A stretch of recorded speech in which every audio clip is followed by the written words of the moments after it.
Hola amigos, ¿qué tal? ¿Cómo están? En esta ocasión les voy a enseñar un calentador de la marca Ascot, el cual ya no funciona, ya está, más bien ya está muy viejito, de hecho lo cambiaron por lo mismo, pero nos va a servir para explicarles algunas cosas del calentador.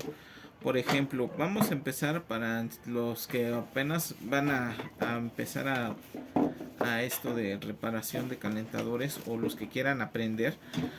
Lo primero que tienen que saber es que para abrir un calentador de este tipo siempre van a encontrar los tornillos del calentador, siempre se van a encontrar en la parte de abajo, que van a ser dos tornillos que se encuentran en estas partes, en esta esquina, y no sé si alcanza a verse ahí en la cámara, y en esta otra esquina de acá, que apenas si alcanza a abarcar la cámara, y en la esquina en la parte de abajo, siempre dos tornillos siempre van a estar en la parte de abajo.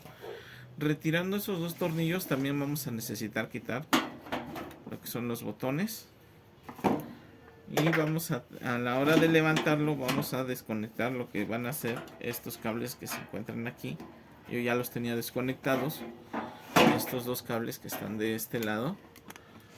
Vamos a enfocarle un poquito más la cámara de este lado para que vean.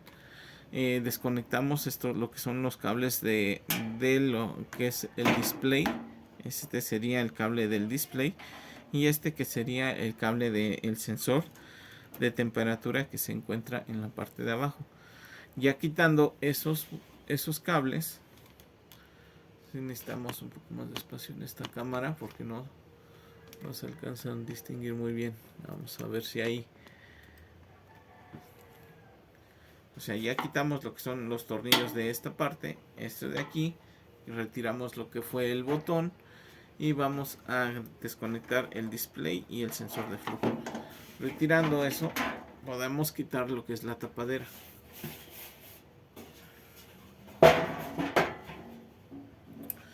Ya que hayan quitado lo que es la tapa, vamos a encontrarnos con lo que son las partes de adentro del calentador, que van a ser siempre lo que es esta pequeña perillita que se encuentra aquí, la cual es nuestra válvula de alivio de protección de sobrecalentamiento.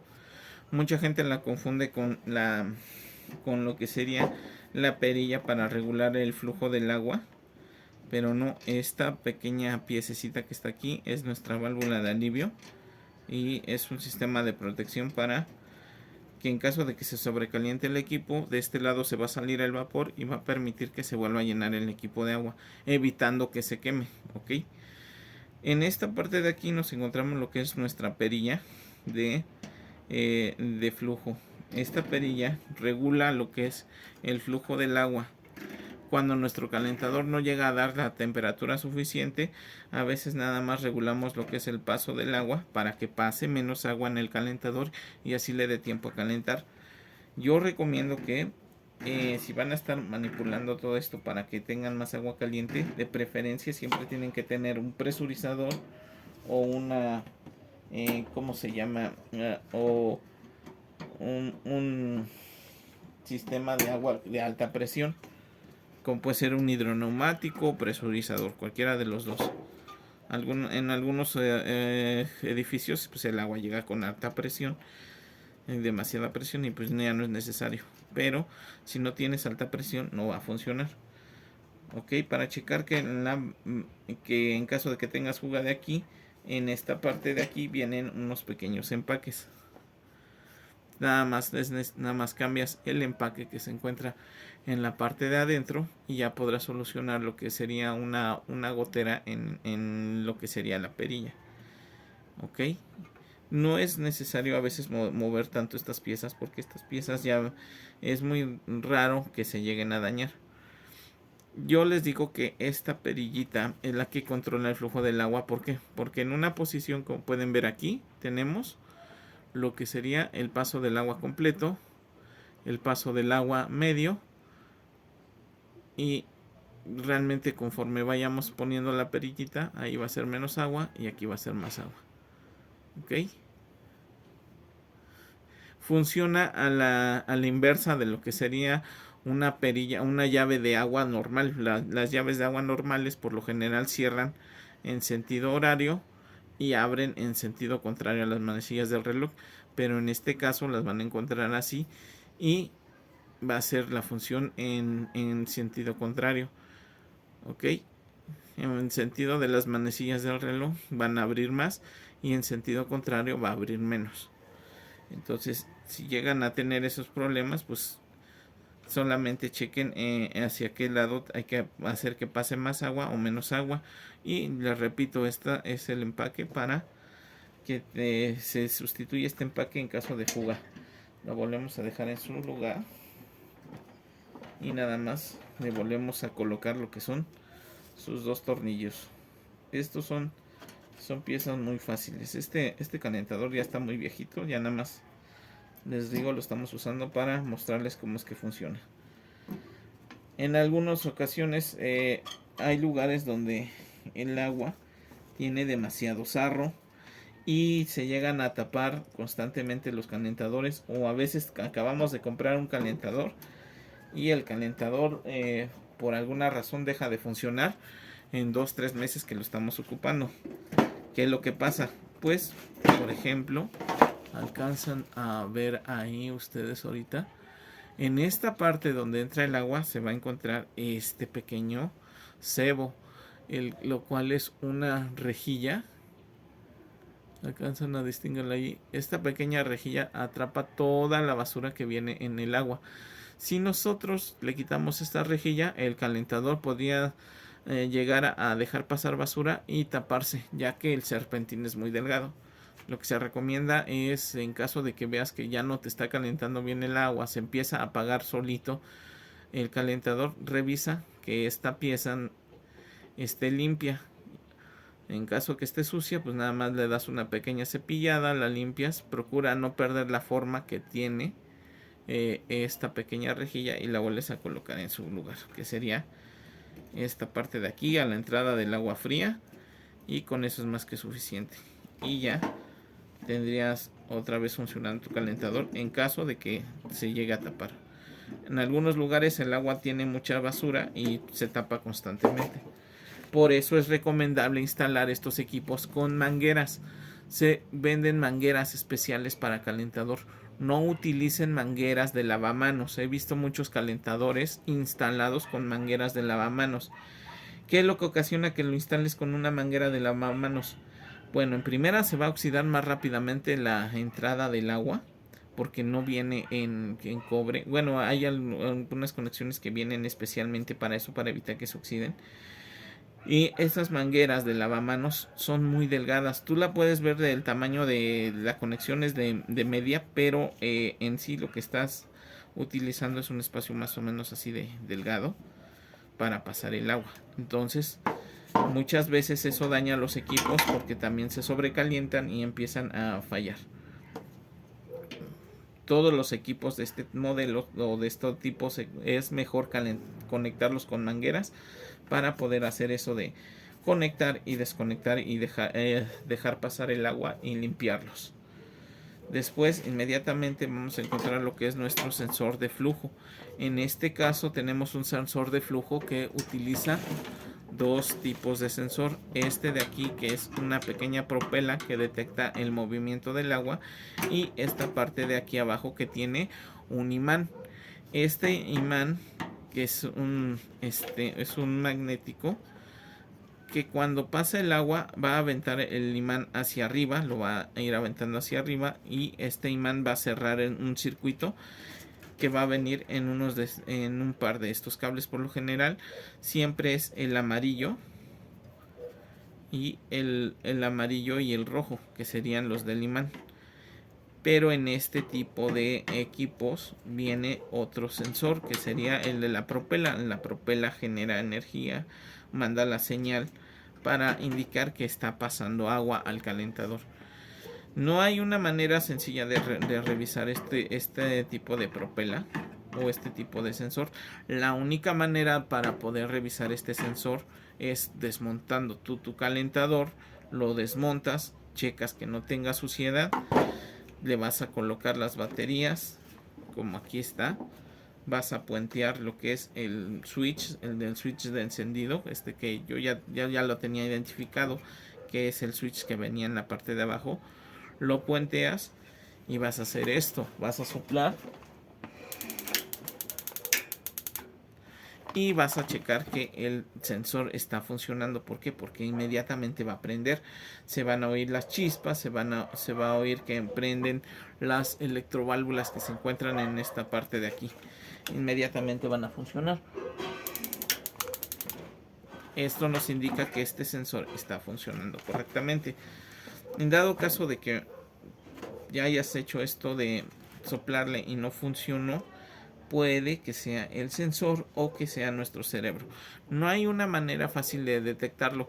Bueno, entonces, si tú eres técnico, quieres dedicarte a hacer este tipo de reparaciones, lo más recomendable es que siempre cargues un sensor como estos en tu kit de herramientas. Cargando el sensor ya lo llevas para todas partes. Obviamente ya nada más vas a llegar y desconectas el sensor original que se encuentra en el equipo, vas a conectar el tuyo nuevo, lo vas a poner aquí y vas a hacer el mismo procedimiento, soplar con un sensor nuevo y verificar que el equipo funcione. Ok, esa sería una. En este caso tuvimos la suerte de que todo estaba funcionando bien, pero en esta parte de acá, este micro switch, me imagino que por estar a la intemperie, el micro switch se quemó, se dañó, está sulfatado, ya no detecta. Entonces muchas veces nada más es necesario hacer el mismo procedimiento de soplarle al sensor, pero tienes que puentear lo que sería esta pieza. No quieres dañar esta parte, nada más quieres verificar que funcione.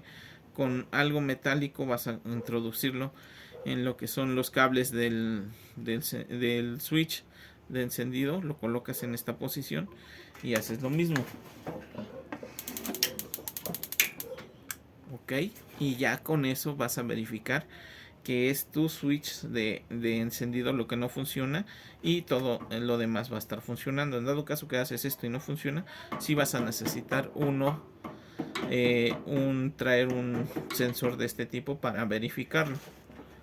Ok, en sí ese es pues esa sería una manera fácil de revisar esto rápido y pues ya checas ahí que tienes ese problema. En otras ocasiones vamos a tener, por ejemplo, lo siguiente.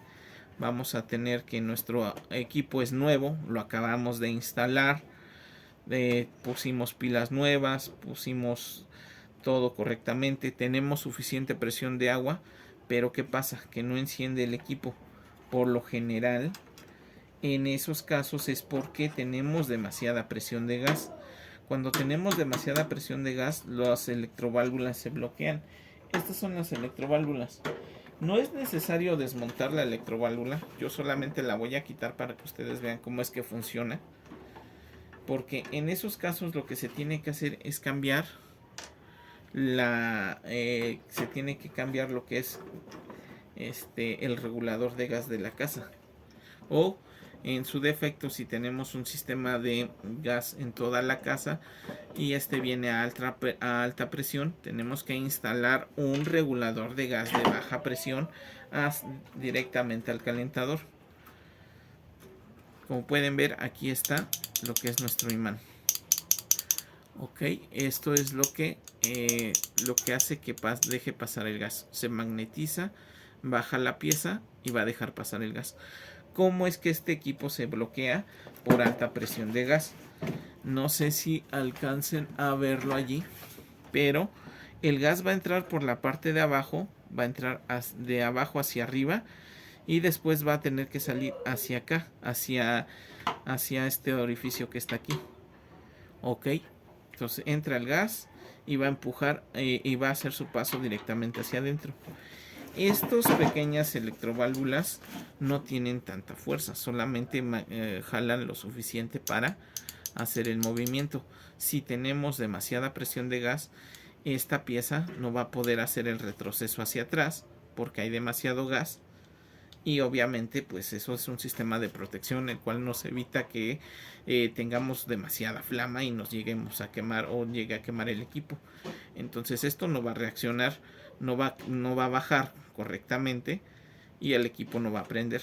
Por eso se recomienda regulador de baja presión, para que esto simplemente haciendo este movimiento permita el paso de gas. Vamos a volverlo a poner en su lugar y ya. No es necesario desmontarlo como yo lo hice, nada más es para enseñarles cómo es que funciona. Si tú llegas a checar que tienes fuga de gas, muy probablemente sea que tengas este empaque de aquí dañado y por eso huele luego a gas y no encuentras la fuga. Pero es muy raro que se llegue a dañar esta parte de aquí, solamente que sea que te haya dado un flamazo y veas que notes que toda esta parte de aquí está quemada o donde va conectado. Ok, simplemente lo volvemos a dejar en su lugar y lo volvemos a atornillar. Los empaques, siempre recuerden, los empaques tienen que ir puestos en la posición en la que los encontraron para que vaya funcionando esto correctamente. En este tipo de equipos vienen, en este modelo en especial vienen dos electroválvulas. ¿Por qué nos marcan dos electroválvulas? Porque una va a ser la electroválvula de arranque, que sería la electroválvula que se encuentra de este lado, la cual nos va a dejar permitir una primera flama y va a ser esta válvula de arranque que nos deja dejar un primer paso de gas, y la segunda electroválvula que ya sería la de trabajo. Actualmente ya se eliminó ese sistema en algunos equipos porque pues no tiene caso que tengas dos electroválvulas si hacen el mismo trabajo.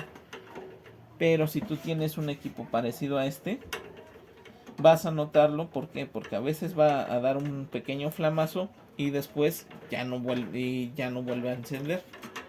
¿Qué es lo que pasa? Pues es precisamente eso que les comento, de que probablemente tenga mucha presión de gas y entonces nada más nos está dejando encender la primera electroválvula, pero la segunda electroválvula de trabajo, la que ya permite el paso completo del gas, se está bloqueando. Ok, en estos casos no es necesario muchas veces cambiar esto, a menos de que tú detectes que ya no abren las electroválvulas, pues solamente cambiarlas. Muy pocas veces se dañan. Podemos echar a andar un calentador de este tipo sin utilizar el display, que se encuentra en la parte de aquí. Podemos hacer que el calentador funcione sin el display. Podemos hacerlos trabajar. No necesitamos tampoco que detecten la temperatura. Por ejemplo, aquí tenemos lo que es el sensor de temperatura, que se encuentra en esta parte de aquí. No es necesario a veces también dejarlo conectado. Si tú tienes un equipo que dices, bueno, lo quiero seguir utilizando, pero ya no prende la pantalla, no te preocupes, puede seguir funcionando sin ningún problema. Pero si tú ya deseas estar viendo la temperatura, estar checando, pues obviamente pues ya tendrías que cambiar lo que sería la pantalla o sí. También vayan checando costos, porque a veces ir reemplazando demasiadas piezas en un equipo de estos, pues ya equivale el costo a un calentador completo. Ok, este ya sería nuestro sensor de temperatura. Está al final de la tubería porque ya detecta la temperatura del agua cuando va saliendo. Este se encuentra en esta parte de aquí. En algunas ocasiones vamos a tener el problema, por ejemplo, va a ser en esta parte de acá. Vamos a hacerlo un poquito más para acá. Vamos a checar, por ejemplo, aquí. Vamos a quitar esta pieza. No, perdón. Vamos a quitar esta parte de aquí, que se encuentran aquí dos piezas. Quitamos la protección. Esta es una protección que se utiliza para evitar que la flama te llegue a la cara. Nada más es para evitar un flamazo, porque a la hora de encender obviamente es una explosión y hay veces que llegan a pasar accidentes. Por ejemplo, tenemos a veces el problema de que esta pieza está funcionando nuestro calentador, pero explota. ¿Por qué hace ese tipo de explosiones en algunas ocasiones? Pueden ser por varias razones. Una de ellas es que nuestra bujía no está bien conectada. Podría ser que la bujía no llega hasta el fondo, se queda a la mitad. Por ejemplo, llega hasta aquí la bujía. Vamos a hacer esto por aquí así. No llega hasta el final la bujía y se queda a medio camino. Ajá. Entonces aquí ya tenemos una fuga de voltaje.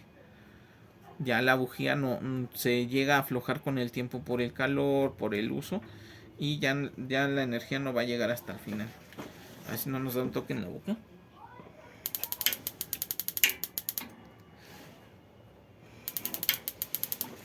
Bueno, ahí todavía alcanza a caer la chispa, pero en algunos equipos lo que llega a pasar es que empieza a tener fugas de voltaje y la chispa golpea aquí y no llega a golpear en la parte correcta, que sería la parte de arriba de nuestro quemador. Cuando llega a pasar eso, a veces nos hace la explosión. ¿Por qué? Porque está saliendo el gas primero y cuando va bajando, cuando ya se acumula demasiado gas, baja y enciende con la pequeña parte que está acá y hace la explosión. Por eso en estos equipos, por seguridad, se incluyen dos bujías, una de cada lado, para evitar ese tipo de accidentes. Entonces siempre enciende o de un lado o del otro. Vamos a encontrarnos que en caso de haber algún tipo de explosión en el equipo y vemos que las chispas están cayendo bien aquí, pero nos da explosión, es porque el sistema de ventilación está bloqueado. Eso llega a pasar con equipos que no tienen un buen regulador de gas. Ustedes siempre deben de verificar que el equipo tenga su regulador de gas funcionando correctamente. A veces la flama se ve de color amarillo, aquí en la parte de adentro se va a ver amarillenta, y eso significa una mala combustión. Esa mala combustión va a ir acumulando lo que va a ser carbón en la parte de arriba. Por ejemplo, vamos a checar de este lado. En esta parte de aquí se va a ir acumulando ese carbón y entonces eso va a provocar que se bloquee en la salida de gases. Esta parte de aquí arriba, esta parte de aquí se conoce como la salida de gases. Si esta salida se llega a bloquear, lo que va a provocar es que el gas se regrese hacia abajo y la flama nos salga directamente hacia nosotros, y en algunas ocasiones provoca explosiones. Entonces, por ejemplo, vamos a checarlo. Les repito, eso suele suceder con equipos que no están bien calibrados. Por ejemplo, algunas veces tenemos que, bueno, mira, tenía yo gas natural y lo voy a conectar a gas LP y se me hace fácil, pues no creo que haya mucha diferencia, ¿no? Dice no va a existir ninguna diferencia, es gas. Sí hay mucha diferencia entre gas natural y gas LP. El gas natural viene con menor presión y el gas LP siempre va a traer mayor presión. Entonces, por lo general, cuando se hacen equipos para gas natural, lo que hacen ellos es hacer las espreas de los calentadores más grandes.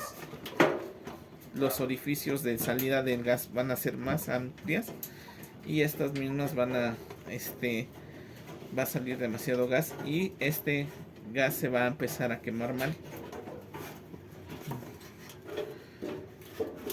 Este tornillo no quiere salir.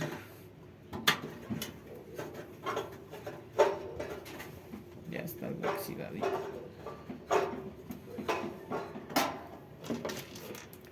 Vamos a tratar de sacarlo a la fuerza.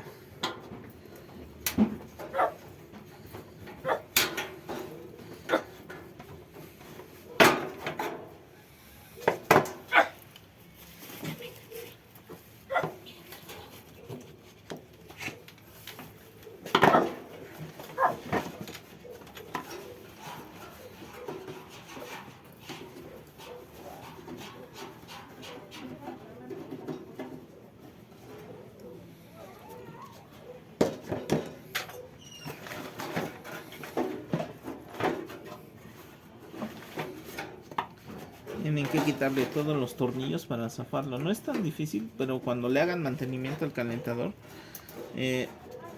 si ustedes ven que el equipo no está tan sucio, pues no lo muevan, no es necesario. A veces también tenemos que saber nosotros cuándo meterle mano a algo que está dañado o algo que no necesita necesariamente moverle. Entonces, se los digo porque estas piezas, en este caso, lo que son lo que es el sistema del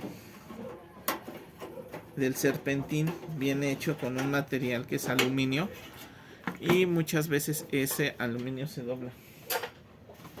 Entonces no es bueno estarlos queriendo limpiar a la fuerza. Puedes utilizar una Karcher para lavarlo. Okay. Aquí está. Quitamos lo que es la parte de la chimenea, y ya van a tener acceso a lo que va a ser esta parte del serpentín. Esta parte del serpentín, les digo, es una pieza de aluminio, y cuando la limpien ustedes van a tener que limpiarla en sentido de las líneas que vienen aquí. Si ustedes doblan esta parte, por ejemplo, estas, les digo, son tan delicadas que si yo le hago con el dedo se van a empezar a doblar. Si ustedes se recargan mal y lo llegan a dañar, van a tapar el flujo del agua. Lo mejor es que con un cepillo ir limpiando en sentido de las mismas líneas, y luego con un poco de agua lo van a limpiar. Obviamente que para esto ya habrán tenido que desmontar todo el equipo y lavarlo por separado. Ok. Entonces les repito, cuando se llega a carbonizar el equipo, lo que pasa es que en esta parte de aquí se llega a acumular el carbón, y ya no deja pasar el agua. Entonces vamos a venir, limpiarlo correctamente, y vamos a revisar por qué razón está teniendo ese problema de que la flama es amarilla. Ya checamos cómo estuvo la situación, cambiamos reguladores de gas, verificamos que la flama sea de color azul y que la circulación de los gases sea la correcta. Ya nada lo bloquee, y vamos a volverlo, vamos a dejarlo funcionando correctamente.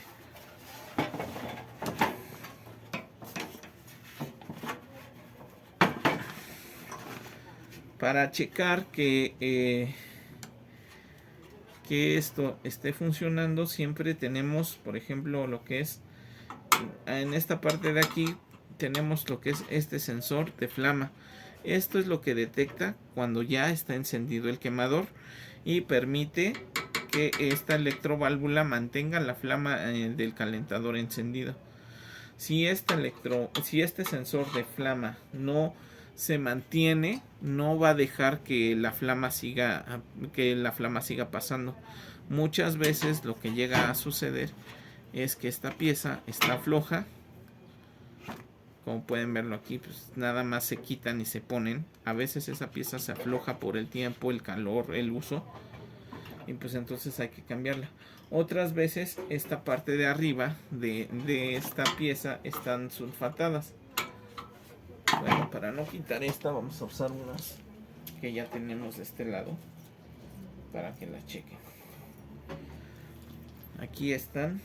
Estas son las bujías. ¿Cómo sabemos cuál es cuál? Esta es la bujía porque viene en forma de S, y este es el sensor de flama que es en forma recta. Ok, esto es similar a este que está aquí. Si vemos que esto ya está oxidado o tiene mucho carbón, pues tenemos que darle una lijada, limpiarlo, volverlo a colocar y volverle a colocar su cablecito otra vez en su lugar. Ok, muchas veces es necesario cortar un pedazo de este mismo cable porque ya están dañados. Entonces cortamos esta parte y la volvemos a introducir aquí.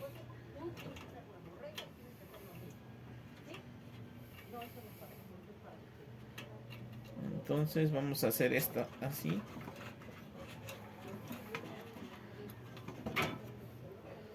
Asegúrense de que quede bien centrado y lo empujan hacia adentro. y ya está.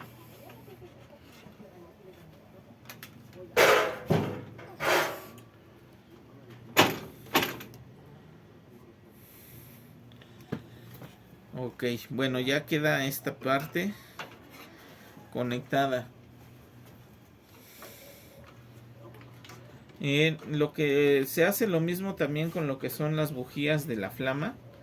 Si vemos que no están bien conectadas, pues nada más la zafamos, verificamos que esté el cablecito en buenas condiciones. Muchas veces se llegan a dañar. Vamos a quitarle un poquito a este. Ahí ya se alcanza a ver el cable y lo volvemos a conectar en su posición. Debe de entrar hasta el fondo, no debe de quedar ningún espacio en lo que son las bujías, porque después tenemos fugas de voltaje y pasa lo que les estaba comentando hace rato.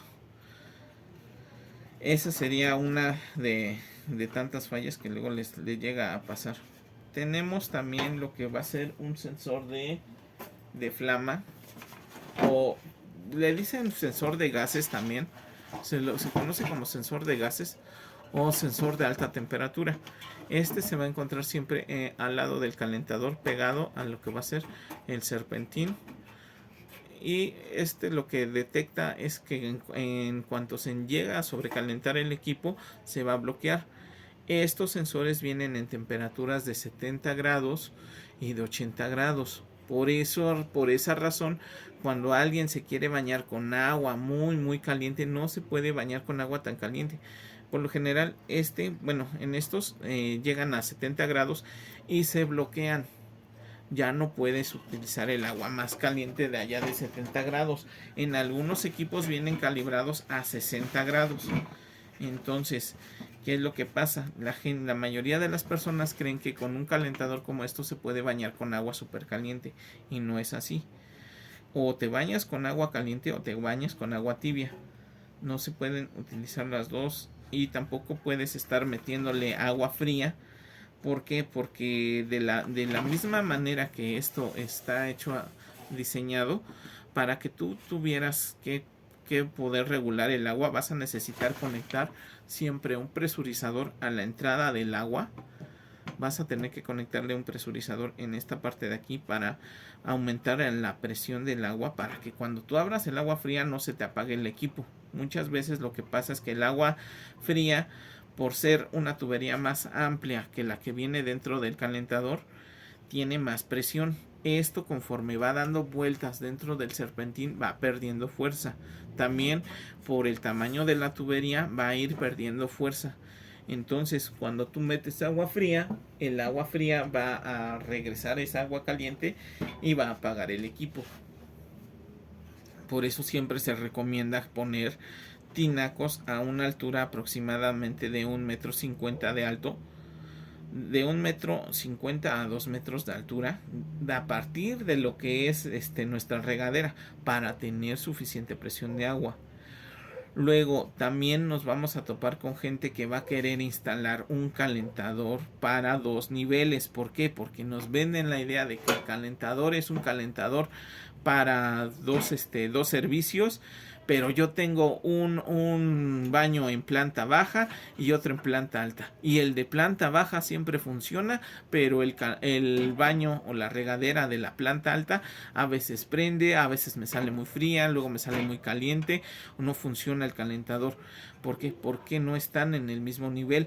Muchas veces esos tipos de calentadores nos los venden para baños que están en el mismo nivel y con la misma presión de agua, para que funcionen correctamente, y no en todos los casos nos va a dar suficiente agua caliente. Aunque compres un calentador de 2 servicios, muchas veces no se llegan a dar abasto con los 2 servicios. Entonces, ¿qué es lo que es recomendable en ese caso? Si tú tienes un baño en planta baja y un baño en planta alta, es recomendable meter 2 calentadores, uno para cada baño. Así tendrás la seguridad de que vas a desperdiciar menos agua fría, van a encender correctamente. En dado caso de que se te llegue a dañar un baño, pues utilizas el baño de la planta de arriba y no vas a tener ningún problema. Aparte de que en costos es más barato un calentador básico para un baño, es más económico que un calentador para dos servicios. Un calentador para dos servicios viene costándote 4,700 pesos hasta 6,000 pesos. Entonces, si tú compras un calentador gama baja, de más económicos, gama baja, digamos un Cinza, que son los calentadores más económicos que he visto, lo puedes conseguir hasta de 1,500. A diferencia de que si quisieras instalar un calentador para los dos baños, tendrías que comprar un calentador Kruger de 12 litros y aún así te va a hacer falta agua. Entonces sería un calentador Kruger que sería de 4,800 pesos, que no te va a dar la suficiente agua para los dos baños. Tal vez te sirva para cocina, te sirva para algunas cosas que laves con agua caliente. Recuerden, estos tampoco se usan con lavadora, no funcionan con lavadora ni con llaves monomando, cosa que mucha gente lo hace. Pero bueno, estamos con eso de que un calentador de dos servicios rara vez funciona correctamente en las instalaciones. Mucho depende de cómo están hechas las conexiones en las casas y de que toda la tubería esté hecha correctamente. Lo más recomendable y más barato es poner uno por baño. Y les repito, un Cinza te sale en 1,500 pesos y puedes entre 1,500 1,800. Entre los dos calentadores, pues ya tienes una gran ventaja porque se pueden bañar con una muy buena agua caliente, no vas a tener problemas de presión y en caso de que se dañe uno utilizas el otro calentador, es más económico. Y en dado caso de que utilices un calentador de dos servicios, que es lo más común que la gente decide usar un calentador de dos, tres servicios, dependerá mucho de cómo está hecha tu instalación para que esto funcione correctamente. Ok. Si se llegara a dañar el cerebro, estos cerebros no tienen reparación. ¿Por qué? Porque vienen por dentro, vienen con una pasta que ya no te permite cambiar circuitos. Tampoco he encontrado hasta el momento un diagrama. No sé si alguien pudiera conseguir un diagrama, pero yo no he encontrado diagramas de estos equipos. Ok, también no creo que sea mucho repararlos, pero no hay un diagrama y pues yo no recomendaría repararlo. Realmente se consigue la pieza nueva o se puede conseguir una recuperada y ya puedes volver a usar tu calentador. Ok, no sé qué más agregar a esto. No es algo del otro mundo, realmente sabiendo cómo es que funcionan estos equipos, se les puede dar mantenimientos, lo puedes reparar, puedes dedicarte a la reparación de calentadores. A mí me pueden ahora sí que por este medio me pueden consultar para hacer reparaciones de calentadores. Yo reparo calentadores a domicilio, yo me encuentro en la Magdalena Contreras y les puedo hacer un servicio de reparación.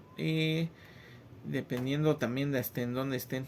Muchas veces me marcan muchos amigos del estado de algo lejos. No les puedo dar el servicio tan lejos. Yo estoy en la zona sur, lo que es Magdalena Contreras. Algunos de Magdalena Contreras, otros de Coyoacán. Más o menos me muevo por el metro, lo más cercano que se pueda. Pero sí, a los de Catepec y la gente del estado, pues ahora sí que pues algunos amigos que quieran aprender, ahí es da una oportunidad porque en esa parte no hay mucha gente que repare este tipo de calentadores. Se pueden empezar a aplicar para aprender a usarlos. Ok, y pues qué más le podríamos agregar a esto. Simplemente ahora sí que sugerencias básicas: siempre antes de llamar al plomero o a la persona que te repare el calentador, checa lo siguiente: pilas nuevas, siempre checa que tengas pilas nuevas. Ok, flujo de agua, checar que el flujo de agua esté funcionando, que no esté sucio. Y checar tu gas. Si tienes gas y tienes todo lo demás funciona correctamente, muchas veces podría ser que tengas demasiada presión de gas y tengas que cambiar regulador de gas. Eso sería lo más básico antes de mandar al servicio para hacerle mantenimiento y cambio de piezas. Ok, bueno, espero que esta explicación les sirva y nos vemos hasta la próxima. Bye.